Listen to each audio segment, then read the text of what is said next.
Isaac del Toro became the first Mexican to wear the pink jersey.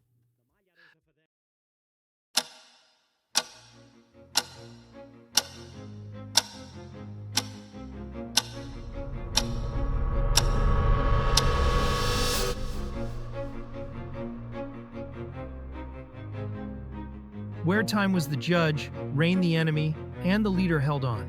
After the excitement of Tuscany, the Giro changed tone. The peloton fell silent, and all that remained was the sound of the stopwatch. Stage 10 was a 28.6-kilometer individual time trial between the historic cities of Lucca and Pisa, skirting walls, passing through tunnels, and culminating in front of the legendary Leaning Tower. But that picture-perfect setting soon turned into a battlefield against the elements.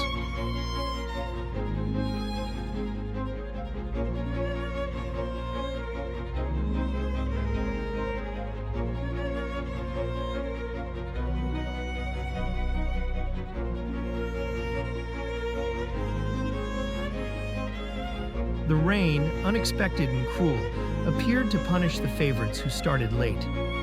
The first to start flew with dry wind, and they're shown a name that no one had marked in red: Don Houle. Dutchman from Little Trek flew through the course in the 32 minutes and 30 seconds, with a perfect display of power, aerodynamics, and courage on every wet corner. He beat two-time trial favorites by seconds, Joshua Tarling and Ethan Hayter. His reward, his first victory in a Grand Tour. Behind him, the fight for the overall classification was fierce. Isaac del Toro, the young Mexican in the pink jersey, set off in the rain the last of the day and did so with courage. He wasn't looking to win the stage, but to defend his throne. He crossed the finish line in 36th place, 2:22 behind the winner, but retained the lead and in the Giro by just 25 seconds over a fired-up Ayuso. Because yes, Juan Ayuso was the star among the favorites.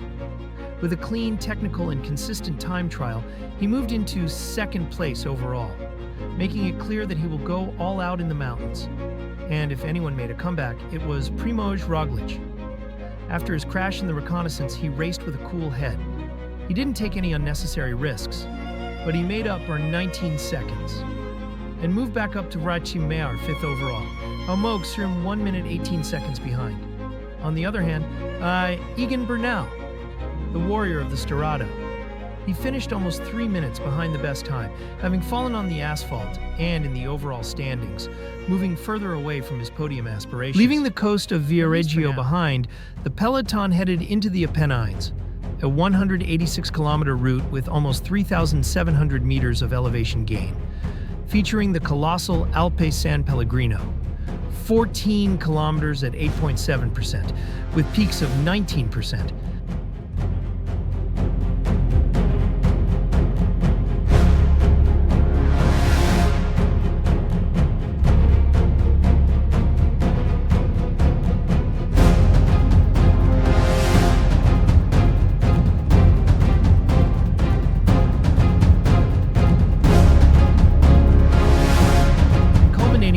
To Pietra di Bismantova, just 5 kilometers from the finish line. As they passed through San Pellegrino, only the strongest riders remained in the race after a long breakaway. At that point, Ecuadorian Richard Carapaz, EF Education Easy Post, broke away from the group and launched a solo attack with 9 kilometers to go, knowing that today he was playing for keeps. With courage and strategy, Carapaz prevailed over fatigue. He maintained his lead until Castelnuovo and crossed the finish line 10 seconds ahead of the chasing pack, entering as a lone hero.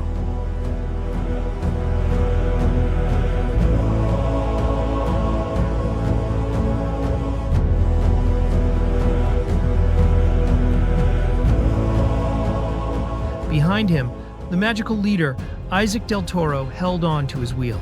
He finished second and took a 6-second bonus, consolidating his dominance. He extended his pink jersey lead and secured his place at the top of the general classification.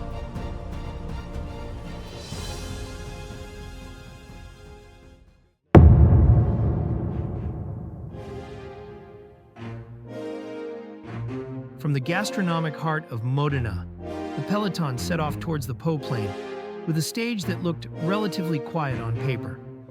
2 gentle climbs, Biso and Borsea, followed by 60 kilometers of completely flat terrain, anticipating the traditional duel between sprinters. But, as always, the Giro found its drama. A 26-kilometer urban circuit in Via d'Anna, with a dangerous turn at 500 meters. The tension was palpable from the start. 3 brave riders attempted a breakaway: Epis, Pietrobon, and Tarozzi. But the sprinters' teams took control, knowing that the prize was in the sprint. At the decisive kilometer, aim and teamwork defined everything. Wout van Aert. The Belgian giant became the invisible architect of the victory. He launched Olav Kjbeards in a flawless, solid, and devastating lead-out. Kjbeards, clinging to his wheel, waited for the perfect moment. When he exploded into his sprint, he did so naturally. He won in a tight finish and celebrated his second victory in this Giro. The podium was completed by Casper van Uden in second place and Ben Turner, Ineos, in third. Meanwhile, in the peloton, Isaac del Toro, the young Mexican leader, did not let himself be surprised.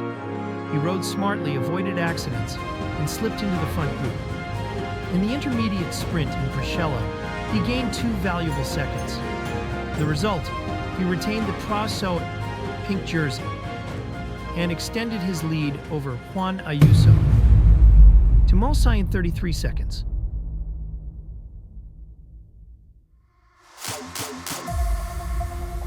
From the plains of Rovigo, the peloton set off with a favorable wind and a predictable script: an early breakaway, flat terrain, and eyes on the final 40 kilometers. But everyone knew that peace was just an illusion. The finish line hid ambushes. Halfway through the stage, teams such as Ineos Grenadiers began to tighten the race. The pace picked up on the climbs leading up to Vicenza, with a clear intention: to eliminate the pure sprinters. The peloton stretched out. The tension grew, and every corner was a trap. On the final city circuit, the battle was on. The powerful sprint favorites, Pedersen, Van Aert, Del Toro, took up their positions. The last 500 meters were a wall. Monte Berico, 1 kilometer at 7.5% with peaks at 12%. And there, where legs burn and the heart decides, Mads Pedersen, Waititars, launched his attack. Van Aert tried to respond, but the Dane was relentless. Victory number 4 for Pedersen in this Giro. Van Aert came in second, fighting the handlebars. And Isaac del Toro, always alert, finished third, gained bonus seconds, and extended his lead as maglia rosa to 38 seconds over Ayuso.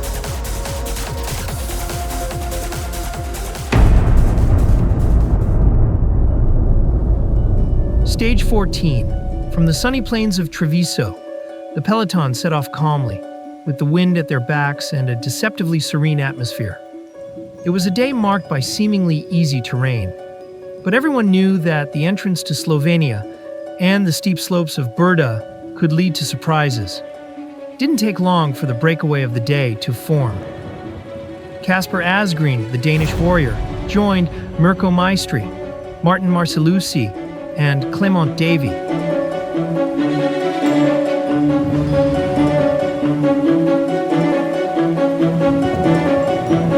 The quartet worked harmoniously, riding for more than 160 kilometers at the front, keeping the peloton at bay with a little over a minute's lead. The tension was mounting, and the final 14-kilometer circuit in Nova Gorica, with narrow roads, cobblestones, and light rain, was going to test nerves and reflexes. And then chaos. A massive crash, 22 kilometers from the finish, shattered the main group. Among those affected were big names: Juan Ayuso, Primož Roglic, Egan Bernal, and Antonio Cjbeards, all on the ground, all losing valuable time. As chaos reigned, Isaac del Toro, the young Mexican dressed in pink, navigated the disaster like a veteran. Alongside Simon Yates and Richard Carapaz, he stayed at the front, cool as steel. Ahead, Asgreen sensed an opportunity. With 6 kilometers to go, he attacked decisively and rode away alone. No one could follow him. The Dane flew through the rain and the clamor of the border, crossing the finish line with his arms raised, consecrating his feet. Behind him, Caden Groves and Olav Kuj completed the podium, while the general classification was shaken up. Del Toro held on with determination and extended his lead. 1 minute 20 seconds over Yates, 1 minute 26 seconds over Ayuso. Roglic and Bernal, battered and bruised, lost ground. Carapaz, smart and consistent, moved up to 4th place.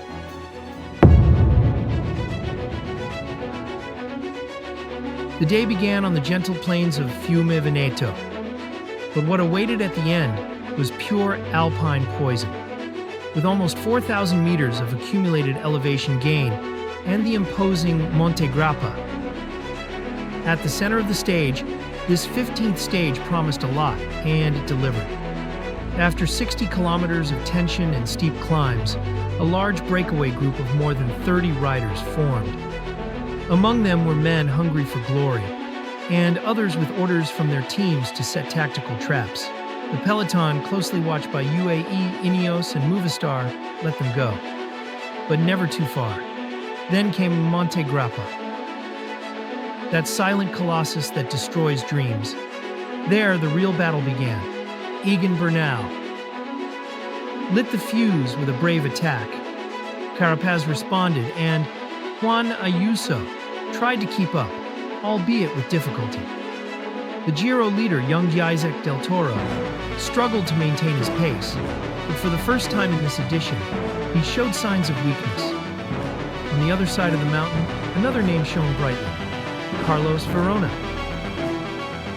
Trentino Ifishim Passo Dori, 44 kilometers from the finish, he launched a decisive attack. He took Scaroni Mancraini, Stork with him, but neither could resist his push. The Spaniard, a tireless veteran, set off alone for victory. The group of favorites was shrinking with every kilometer. Bernal attacked again. Carapaz counterattacked. And Del Toro, although resilient, began to lose seconds. In the final kilometers to Asiago, Verona held firm, while behind him everything was burning. Finally, Faitai, Carlos Verona, raised his arms alone, winning by 22 seconds, and conquering the toughest stage so far. Behind him, the favorites arrived in stages. Bernal and Carapaz came out stronger. Ayuso held on as best he could, and Del Toro, although still in pink, lost nearly half a minute. That could weigh heavily later on.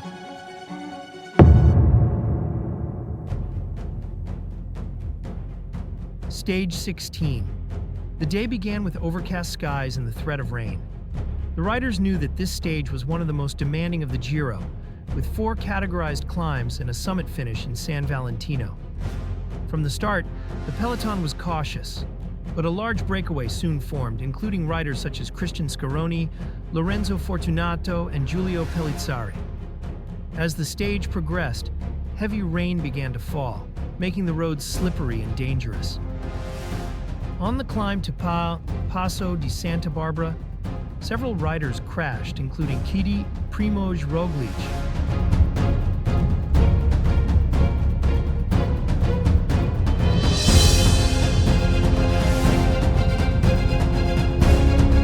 He was forced to abandon the race due to injury.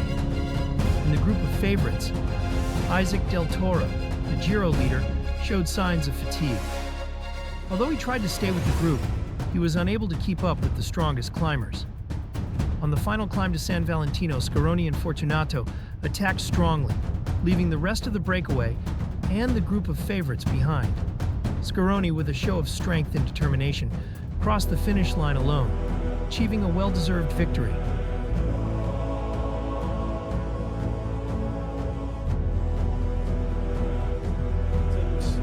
Simon Yates, you don't ask Wout van Aert to go to the front and absolutely bury himself with it.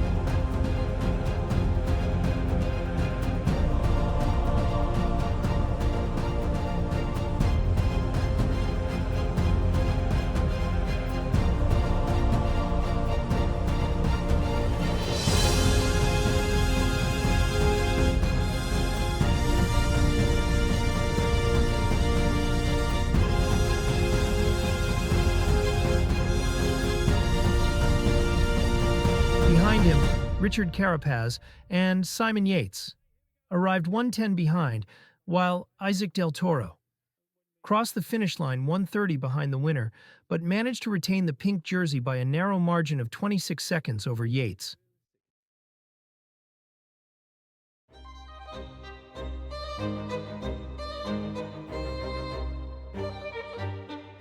The 17th stage of the 2025 Giro d'Italia presented a real challenge for the gladiators of the road, a trial by fire with two monumental climbs that would test the endurance and mental strength of the cyclists.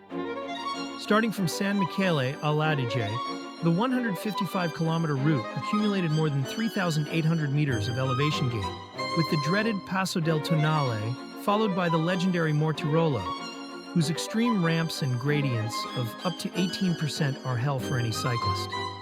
From the start of the stage, the pace picked up and the peloton began to fragment.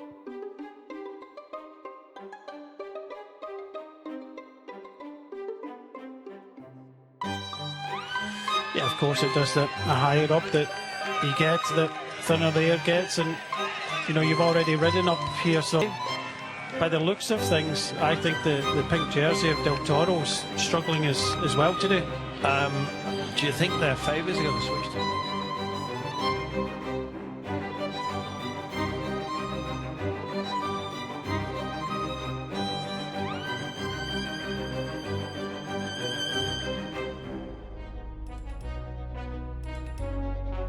On the Mortirolo, Richard Carapaz launched a brutal attack, seeking to destabilize his rivals and take control of the race. However, Isaac del Toro, the overall leader, responded with admirable strength and determination, weathering the storm with a confidence that impressed everyone. The descent after Mortirolo was technical and dangerous, but concentration was as important as strength. Del Toro kept his cool and controlled the group of favorites. On the final climb to La Motte, 9 kilometers from the finish line, the Mexican launched a decisive attack that left Carapaz, Bardet, and the rest of his pursuers behind. He was ground down a little bit, trying to put the fire out. He's got Simon Yates on his wheel, as you can see, but Del Toro going into sprint mode up the toughest part of this climb and wants a piece of it. He's not looking for mountain points, he's looking for space, quite frankly, and he may well just get it. He's got Carapaz with him.